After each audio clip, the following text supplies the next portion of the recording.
So this is our last broadcast.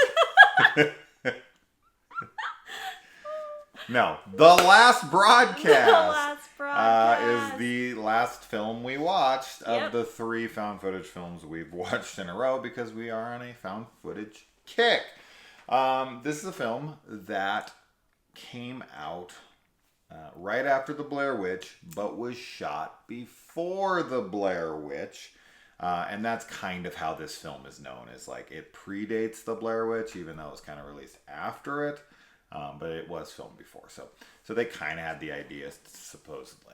But I will compare this movie to Losing Your Virginity. In the sense that just because it's the first, don't mean it's better. Yeah. Yeah. Yeah, but okay, I'll say this about the movie. You made a comment before we watched it because you had seen part of it or all of it before. All of it. Mm-hmm. And you said that you thought that the acting you remembered being really bad. And I actually throughout, up until the last 5 minutes, thought that the acting was really authentic. Like I actually agree. feel like the majority of the film feels like a legitimate documentary. Feels like real people, everything's really natural, and it does have a kind of creepiness to it, but unfortunately the ending... Go ahead. Sorry, but just the ending ruins everything. Yeah. So. All I was going to say, when I was dickishly raising my hand as a joke, is, in my defense, the only thing I remember was the ending. Oh, no, I know. I'm sure it was just a misremembering that you had. Sure. I just wanted to point it out because I was kind of mentally preparing myself for bad acting. Yeah. And I do think that it has some really decent stuff in there. Yeah, I think the acting... Okay, so the film is about this group of people, this crew, that have a show called Fact or Fiction. And they are, this kind of small broadcast network kind of cable access show. Mm-hmm. And their show was going well, surprisingly. And then the ratings started to slip as they kind of lost their way and were having troubles within the mix. And they get this anonymous request or suggestion online, which I was actually surprised to see online in here because it's supposed to be taking place in 1995, and I didn't even know people had internet access at that point.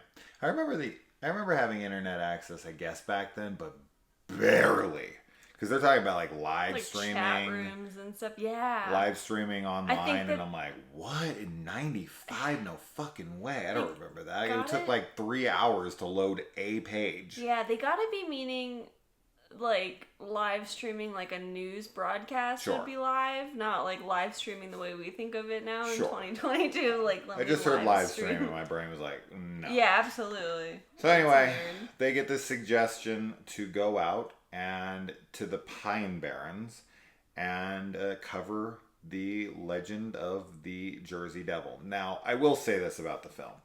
This film, okay, so the Blair Witch Project, right?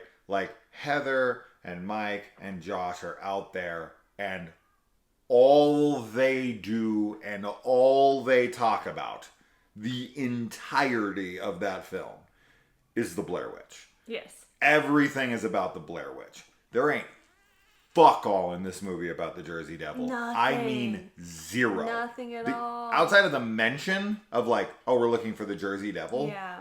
That's fucking it. That is it. They don't even almost ever allude to the fact that maybe the Jersey Devil was responsible for what happened, because they all end up dead, and that's kind of the premise of the film, is who killed them, and they think it's this guy, and they're investigating it, and we're watching the footage through this documentary filmmaker who's made this with their footage, and he's investigating it because he doesn't think the cops are doing their job. And so throughout that, we see the case of the guy who is up on trial for the murders of them, even though they don't really have any strong evidence. They just have, a desire to convict. And just kind of well, he looks like he could be an aggressive guy. Bullshit stuff, kind of like Paradise Lost. If you've never seen that documentary or those 3 documentaries, you should watch them because they're great, albeit frustrating and angering. But they can convict you with almost nothing. As long as they can convince a jury you're guilty, they don't really have to have much of anything. And so, yeah, this film, it just, I think, okay, while the film does feel authentic, I will say it feels like a bad documentary. So it's authentically a bad documentary, right? Like throughout, I'm like, wow, this is just a piss poor documentary, but it feels real. The film is mostly boring for me. I just kind of was sitting there wanting, like, okay, this is supposed to be about the Jersey Devil and murders, and we don't really talk about the Jersey Devil, and the murders are only like aftermath. Nothing's ever shown. Nothing's ever really creepy.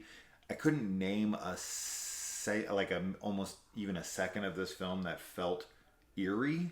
The only thing that I thought that was like creepy was when they show like photos of the bodies that are found. Oh, and yeah, then yeah. There's like okay. one. I agree with that. That's creepy for sure, but I agree with you. I thought there was going to be a lot more about the Jersey Devil. Like, I definitely... You mean something? I wanted that. And I mean, part of it maybe is because of like the Blair Witch and the expectations, but also I feel like it's just like, it makes sense. Like, if the film is supposed to be about these people who went to investigate the Jersey Devil and now they're mysteriously dead, I don't know. I just think that there should have been way more to build the ambiguity of, like, is it real? Was it a person that they're with? Or was it the devil, the Jersey Devil?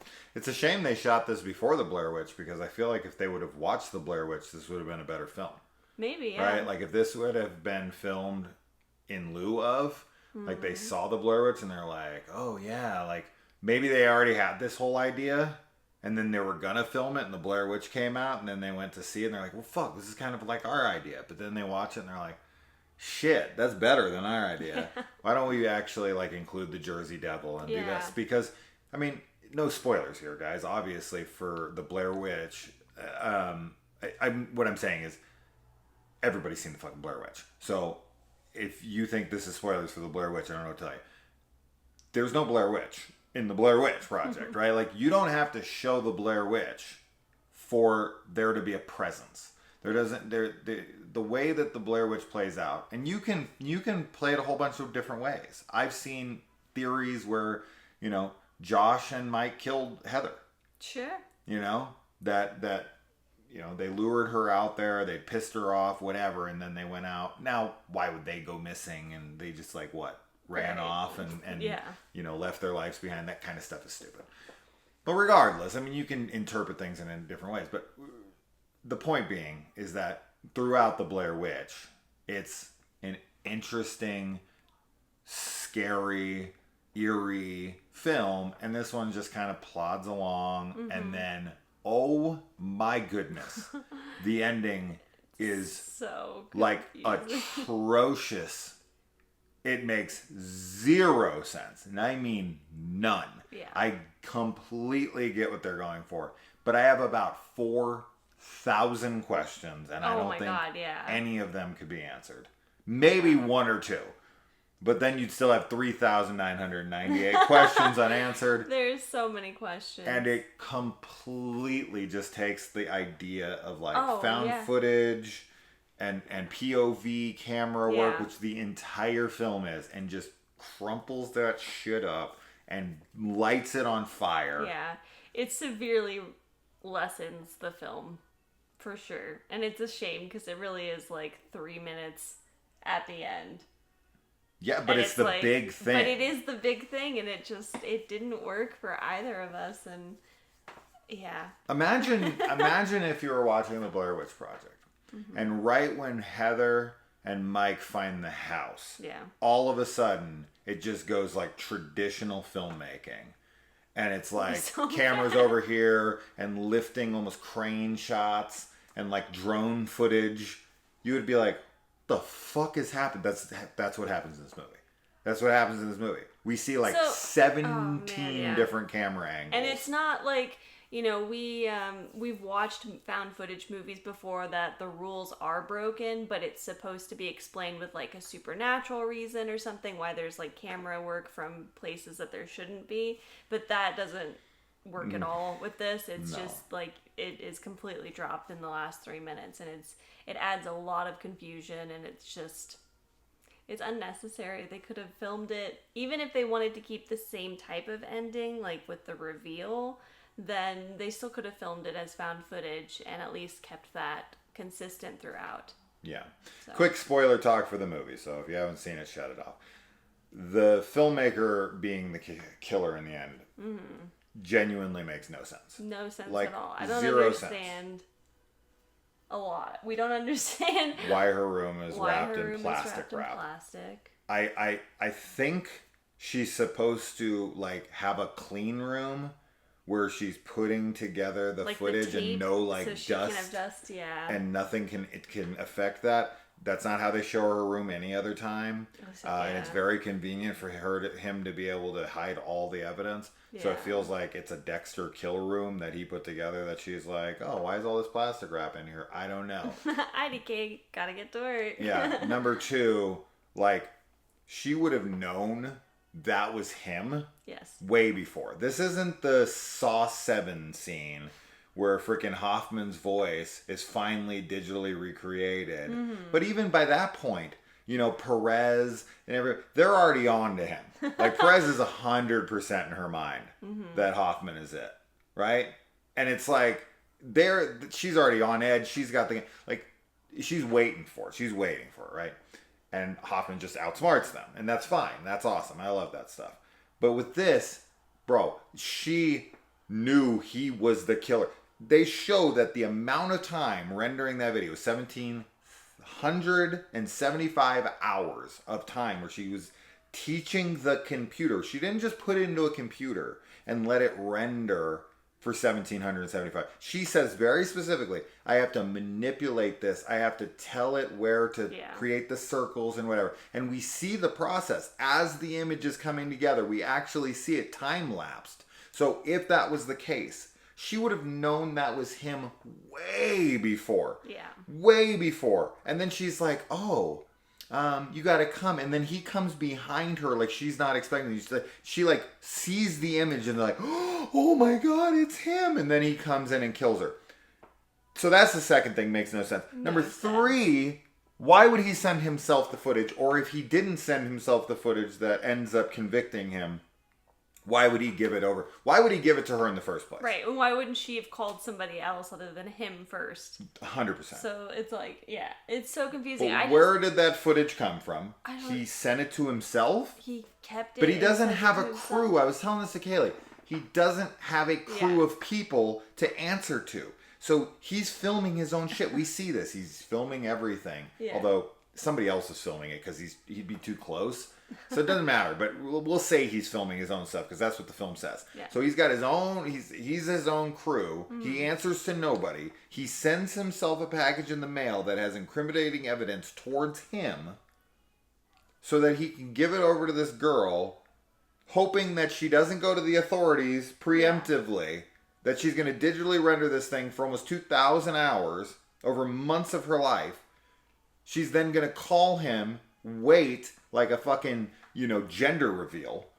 And she's going to be like, okay, let's see it together. I've been closing my eyes and only doing it like this through my fingers the whole time because I didn't want to spoil the surprise. Yeah.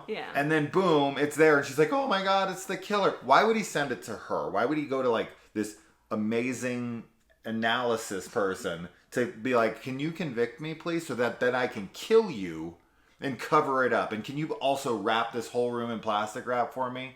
So I think the explanation is just supposed to be that he's insane. Because obviously when you break it down, it doesn't make any logical sense Why did he crush the tape, mangle it, then send it to himself to then have it digitally recreated? Because he's crazy. That's not a good enough answer, and you know it. That's the answer. That is the answer, and That's I the hate answer. it. I hate it. And I also don't understand like how he knows the people on the cable access. Like if he knew them and like was out there with them, or if he just showed up. He's just a random guy who killed them, and then made a documentary about it because he's self-absorbed and crazy. He's like, oh, I got to make a documentary on this. Yeah. Putting more light onto me. Right. I think it's just like he wants it to be out there so that more attention will be on him and his killings. Right? That's the point. I guess. It's like the cops are kind of sweeping this under the rug. So they're pinning it on the other guy. Or maybe he wanted to be caught because he wanted the credit. But then last minute he was like, no, I don't want to be caught. Fuck it. I just don't want the other guy to get the credit for it. I'm trying. I don't got anything. We're moving on. We are. It's a pass. Watch Big the Blair Witch pass. Instead.